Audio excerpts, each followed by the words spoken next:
继续来看中国有一个网红抢咱台湾无快车，这是互台湾赛车的教父廖志贤自费改装进口车要甲伊车拼。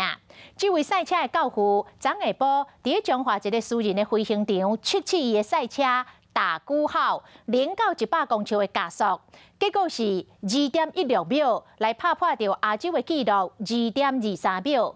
也毋过去互对方甲扣死，讲这个测试的车辆无引擎挂。安全性甲马力嘛拢无够。廖志贤是来回应讲，这毋是正式的纪录挑战。3月底进前，会以公开的成绩拍败对手，到时阵要互伊知影台湾的厉害。打造赛车拍鼓后油门一打落，随冲出去，引擎声真大声，0到100公尺加速只要2.16秒，打破亚洲纪录2.23秒。现场的马众直拍坡啊！这是赛车教父廖老大廖志贤封路初步的测试，不过含伊消失的中国网红杰尼龟，所伫网络顶甲成功，竟然选伫农村车路测试，且甚至无引擎挂，真无专业。连什么引擎盖都没有，你就这样开直播告诉全世界，我们台湾省是如何专业测试车辆的？我从视频里听你那个车的弹射，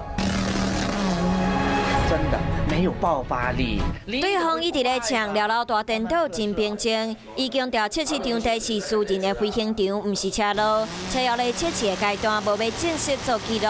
另外，对方更加成功车的马力无够，廖老大专业回应。确实，我的引擎盖就没来啊。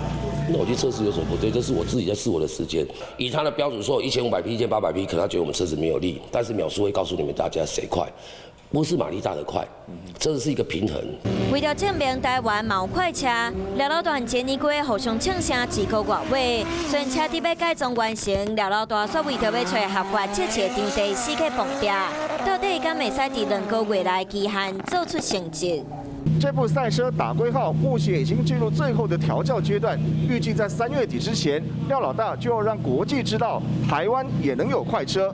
以上是华视新闻黄主任张正峰我们在台中的报道。